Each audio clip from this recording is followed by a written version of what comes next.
We're back here in Orlando, mic'd up with ESPN 1420's Cody Junot. Cody, you're on the radio call tomorrow as the Cajuns play Tulane in the Cure Bowl, a 1:30 Eastern kickoff, 12:30 Central Time.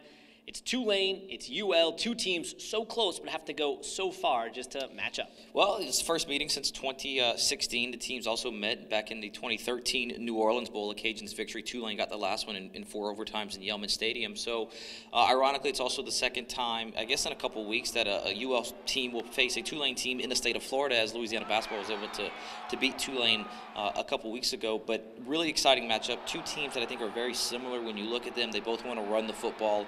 They both want to use that to set up the pass. They both have a pair of backs. Cajuns, of course, have the trio.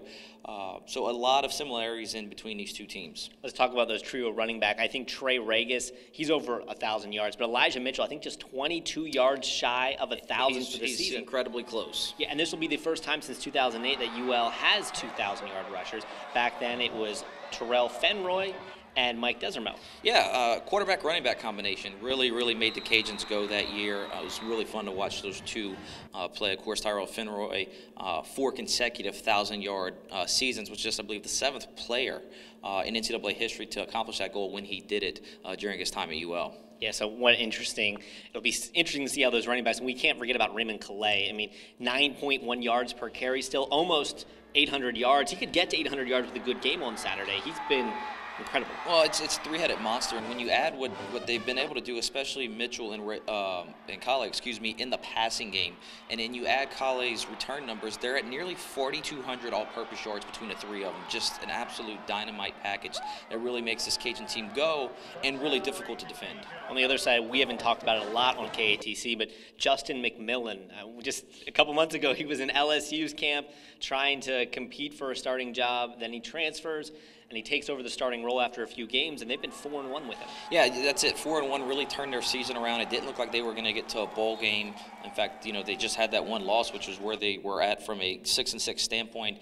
They finished tied for first in the American West, so they've gotten things going as he's gotten to know the offense. Now, of course, Tulane fired their offensive coordinator. Will Hall, a familiar name to Cajun fans, is going to take over. He will not be part of this game from a coaching standpoint. I'm sure he'll say, hey, here's a personnel note here or there, almost as an analyst. But another interesting tidbit when you look at this game. It'll be interesting to see this matchup. I look forward to seeing what Justin does on the field.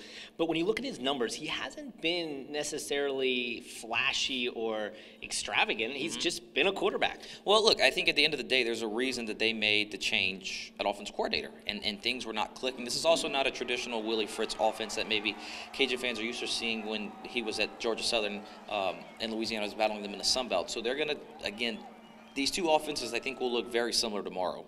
How much do you think that connection to the Sun Belt and these two teams, while they don't play a lot, coaching-wise and program-wise, there's no strangers between Fritz and the Cajuns. How much do you think that impacts this? I mean, Willie Fritz has been now I think his 3rd year here at Tulane, so he may be familiar with some of the personnel, but the guys that are playing for the Cajuns were just young freshmen and sophomores at that time. So, I don't think it's that big of a deal. Now, they're recruiting the same kids, so they're familiar probably with those young men as they're coming to school.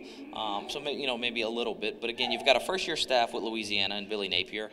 And so I don't know that there's going to be that much influence from that standpoint. On each side of the ball, what is one key to victory for UL? For Louisiana, it's simple.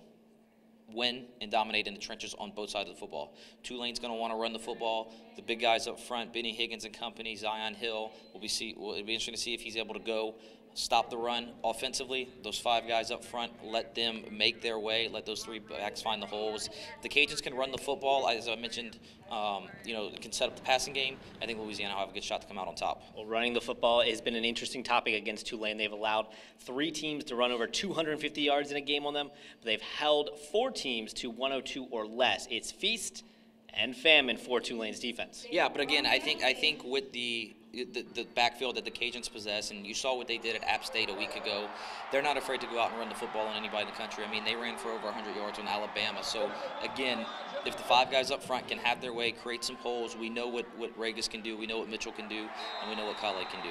Hey, Cody, thank you very much. Absolutely, Andrew. Enjoyed it.